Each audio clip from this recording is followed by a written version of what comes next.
Rano, wschód słońca się robi. My rozpoczynamy dzień na pustyni. Tu jest fajna taka historia tej stacji.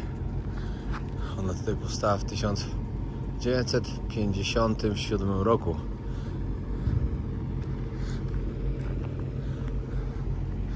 I tak wyglądała. Jest workshop. Było coś takiego, tylko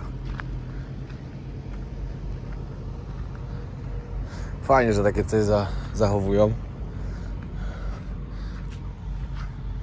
Fajnie można popatrzeć, jak to wyglądało w przeszłości.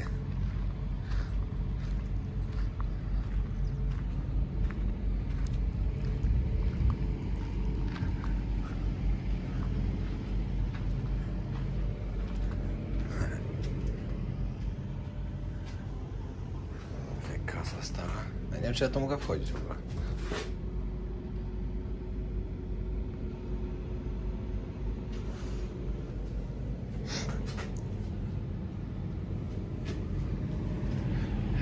Jeszcze pójdę tu zobaczyć obok.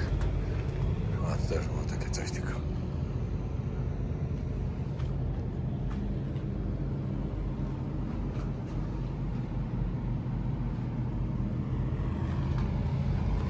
Ciekawe.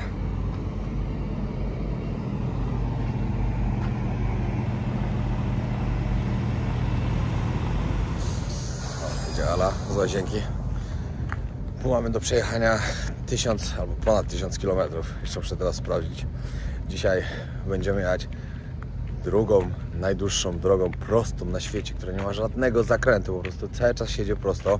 Ale to wam więcej powiem, jak że na niej nie będziemy. Kiedyś była pierwsza. Arabia Saudyjska prześcignęła teraz Australię.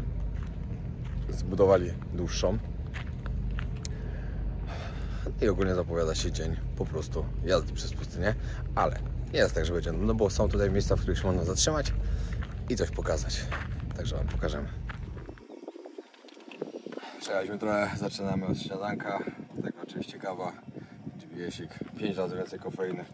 Na dzisiejszy dzień to naprawdę będzie bardzo, bardzo potrzebne. No bo czeka nas cały dzień jazdy. Na dole macie opis tu. Mój zdrowy zestaw i Ala.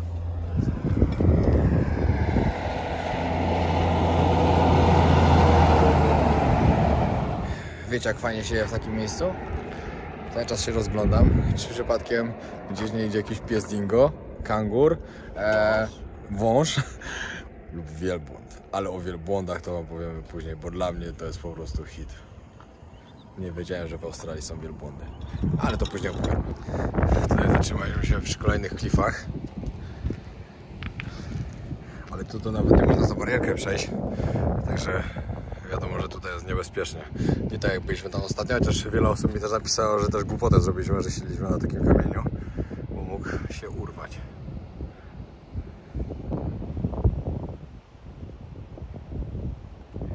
Teraz jesteśmy dokładnie w Nullarbor, bo tutaj dokładnie Nullarbor National Park. Wieloryby można tu zobaczyć, foki. Teraz nie jest sezon akurat na wieloryby, ale widzieliśmy po drodze dużo takich reklam z wycieczkami, że można pojechać. No i sorki, jak trochę będzie wiało, no bo aktualnie ładuję mikrofon. Chciałem go sobie teraz podłączyć, cyk, rozładowany. Także niestety jest jak jest. Na 100% spóźnimy się z oddaniem samochodu i zastanawiamy się właśnie, ile będzie trzeba tam płacić, ale podejrzewamy, że może być około $100 jakoś. Wiecie, to jest stare auto. Jakbyście chcieli właśnie przyjeżdżać tutaj, wypożyczać sobie samochód na przykład, gdzie ja polecam właśnie znaleźć taką opcję, jak my zrobiliśmy, że po prostu z miasta do miasta przewozicie, To jest drzwi do drzwi. Dostajecie dany adres, jedziecie odebrać i pod dany adres macie go odebrać. Moim zdaniem 7 dni za darmo praktycznie takiej jazdy, no nie licząc paliwa, no wiadomo, paliwo trzeba sobie ogarnąć. Z tym, że my dostaliśmy też pełny bak i $300, no ale to już dawno wykorzystane. To moim zdaniem to jest świetna opcja, bo wypożyczenie kampera od normalnego takiego samochodu, który jest przerobiony, coś takiego jak my mamy mniej więcej, do takiego większego to jest $100-200 i w górę dziennie. Australijskich dolarów, bo widziałem w komentarzach, że ludzie pisali, że dolar stoi ponad 4 zł. Tutaj jest australijski dolar, nie amerykański. Ten tutaj kosztuje coś ponad 3 zł. Różne wahania są. Jak przyjechaliśmy było 3,10. To nie jest amerykański dolar. Wiem, że dużo osób o tym wie, prawie wszyscy, ale są tacy, którzy nie wiedzieli i pisali mi komentarze, że coś źle obliczam wartość dolara, że teraz jest ponad 4 zł.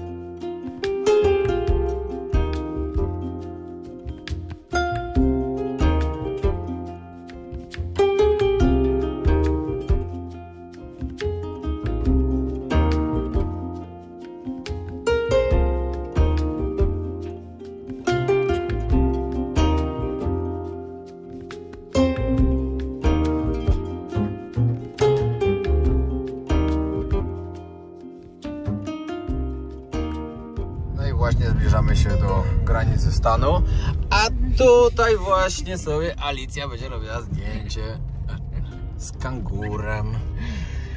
Normalnie już Cię tam widzę. Nie mogę się doczekać. No, ale to zaraz. Najpierw trzeba zatankować. Pamiętajcie, na każdej stacji benzynowej tankujcie, bo no, są oddalone od siebie jakieś różnie, 200-300 km. A mówili, że warto jednak zainwestować w kanister z benzyną. No ale to nic nie da. No, że drogo jest, po prostu jak ktoś chce oszczędzić kasę. No właśnie, popatrzcie, jaka jest różnica w cenie. Czekajcie, to jest 9,1. Tam tanku. O, tu jest jeszcze drożej niż tam. Popatrzcie, cenę. $2,88 za litr.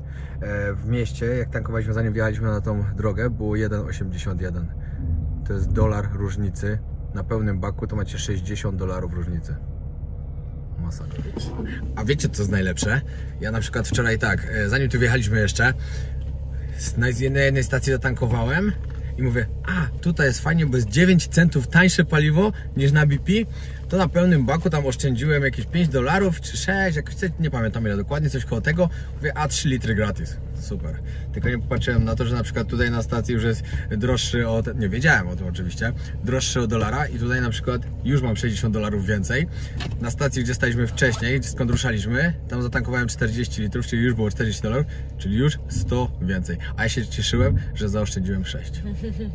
No ale dobra, i tak dużo zaoszczędziliśmy kasy na tym, że nocujemy w aucie i w sumie przypadkowo wyszło tak, że za ani jeden nosek nie musieliśmy zapłacić. No, to jest świetne. Przypadkowo. Kolejna rzecz, która mnie zaskoczyła i nie śmiejcie się, bo wiem o tym, że wiele osób takiego czegoś nie wie, bo ja też nie wiedziałem. W miejscu, w którym teraz jesteśmy właśnie, czyli na granicy, gdzie będziemy przejeżdżać na zachodnią część Australii, z południowej na zachodnią, jest tam po prostu taka granica. Tutaj w tym miejscu czas przesunął się już o 45 minut. O 45 minut, żeby nie było. A zanim dojdziemy jeszcze na sam koniec naszej podróży do Perth, będzie jeszcze kolejne 45 minut. Kiedyś, jak pierwszy raz zobaczyłem, nie pamiętam do którego kraju poleciałem, chyba na Sri Lankę mi się wydaje, że czas się przesunął o pół godziny tylko. Wiecie, ja wcześniej myślałem, że, i na pewno wiele osób tak myśli, także nie ma się co śmiać, że wszędzie strefy czasowe się zmieniają o godzinę. Okazało się, że nie. Tam było na przykład pół godziny, a tutaj na przykład jest 45 minut. To jest bardzo ciekawe i wiem, że wiele osób nie wiedziało, także macie takiego tipa. No. I patrzcie, tutaj wjeżdżamy do Welcome to Western Australia. No i tak, nie można tutaj wwieźć nic świeżego, żadnego jedzenia. Musieliśmy oddać banany, jednego szybko jeszcze skosiłem, żeby sobie zjeść. Banany i pomidory nam zabrali. Reszta? Ale my podeszliśmy znaczy zbyt uczciwie. No, zapytam. Znaczy zbyt, no po prostu uczciwie, bo oni tutaj nic nie przeszukują i nic nie sprawdzają, więc po prostu gdybyśmy nie powiedzieli, że my mamy, to nigdy no to pewnie by nawet nie zauważyli. Duża strata nie była. 5 pomidorów, 2 banany, mniejsze z tym. 7 pomidorów. 7? 7, o nie.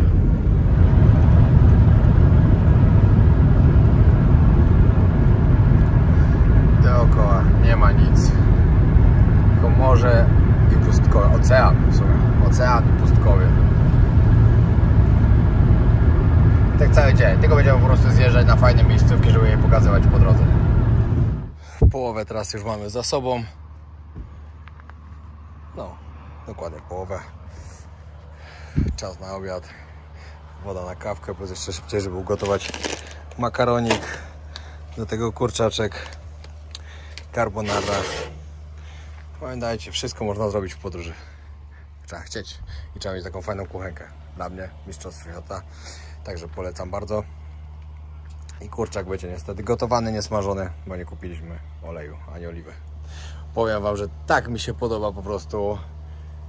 Tak jak sobie teraz właśnie żyjemy, że sobie jedziemy, gotujemy.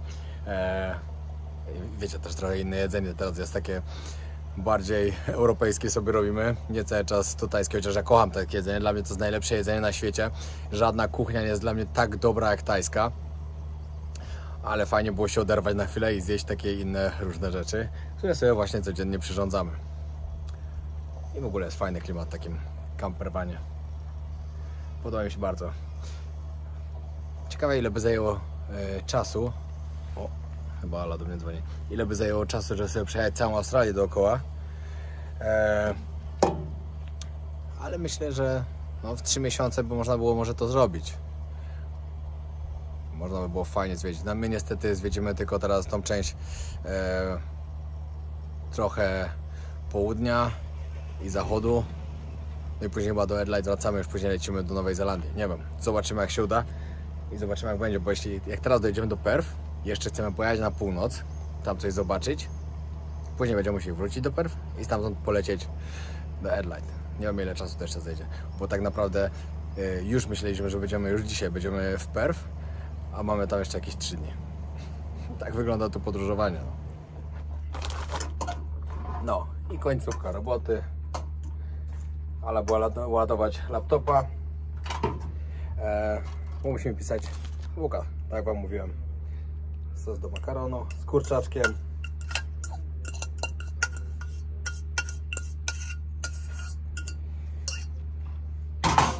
Petarda. I elegancka carbonara zrobiona w trasie.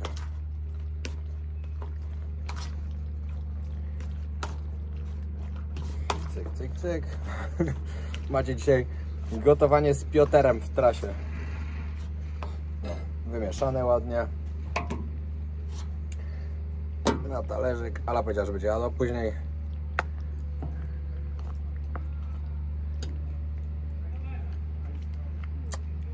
Cyk. Parmezan.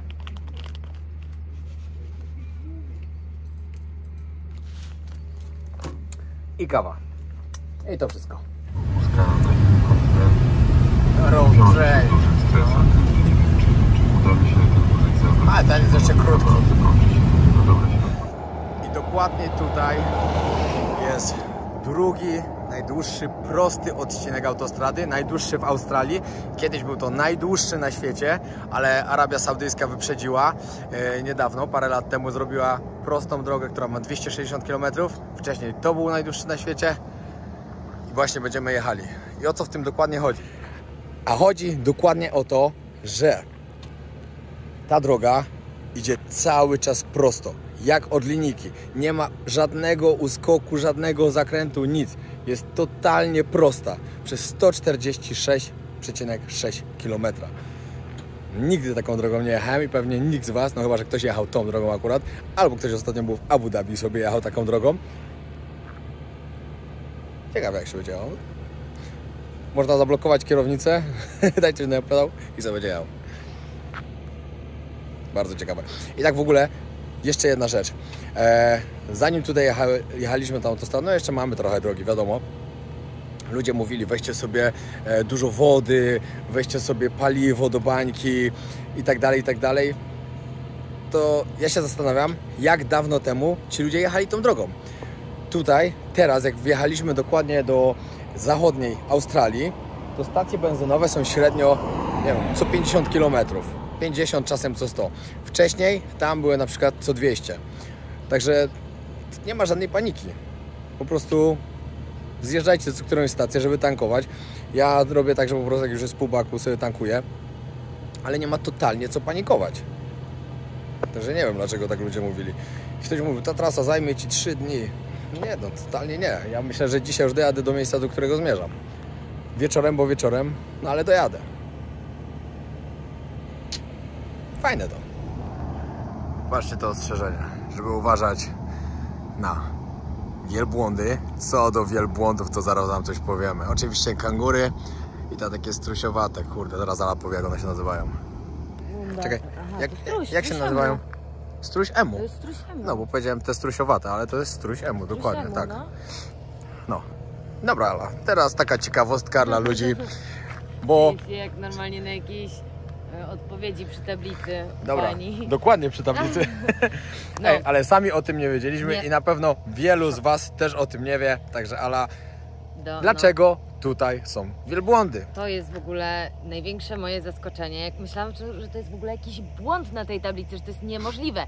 Po czym okazuje się, że rzeczywiście jest tutaj dużo wielbłądów. Co więcej, do 2010 roku to było największe skupisko wielbłądów na świecie. Ale jak one się tutaj znalazły?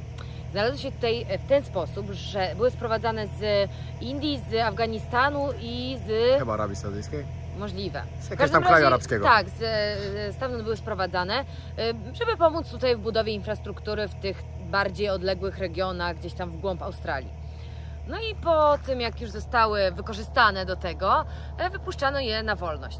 No wiadomo, zwierzęta na wolności sobie się rozmnażały i w końcu zrobiło ich się tak bardzo dużo, że zaczęto w 2010 roku, podjęto decyzję, że po prostu trzeba część z nich odstrzelić. Dlaczego?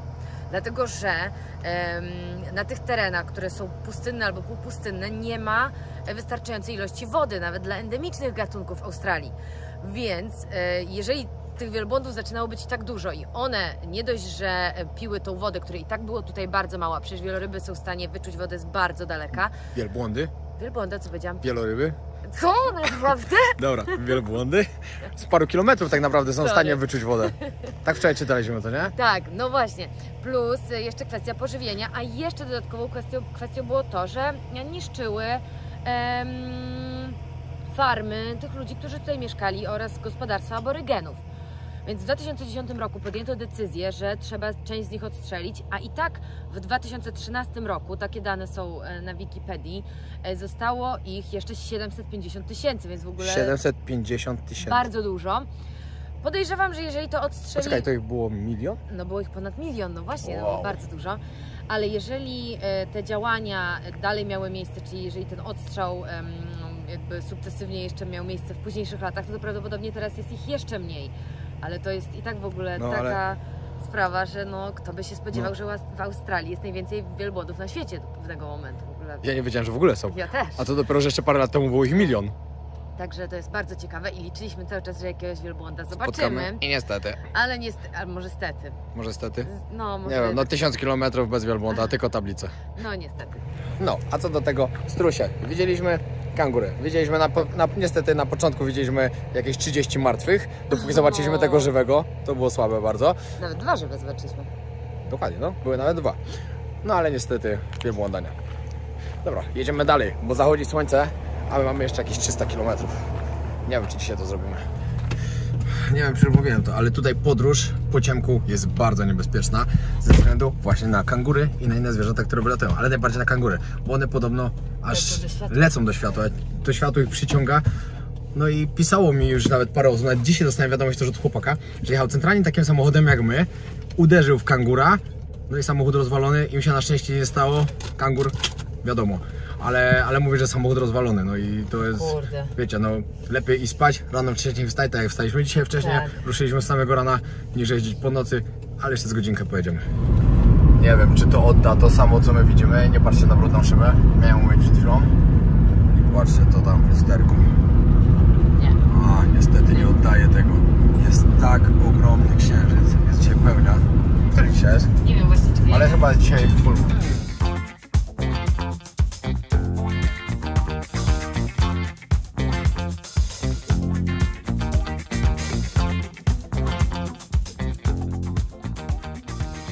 U nas już kolejny dzień. Właśnie jesteśmy w połowie drogi do Esperance. Kolejne piękne miejsce na mapie, które zwiedzimy. Teraz w ogóle, zanim dojedziemy do Perth, jeszcze będziemy 3 dni w trasie i zobaczycie jeszcze 3 piękne odcinki. Gwarantuję. Naprawdę gwarantuję.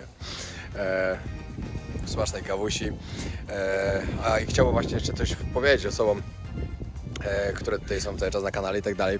Wiem, że ostatnio pojawiło się trochę reklam, ale musicie mnie zrozumieć. Wiecie, jeśli oglądacie długo kanał i tak dalej, no to rozumiecie takie rzeczy, że jak się pojawi jakaś półminutowa reklama w filmie, a ja na niej mogę zarobić dodatkowe pieniądze, no to nie jest nic złego. No ale widziałem, że w komentarzach się pojawiło, że trochę jest za dużo.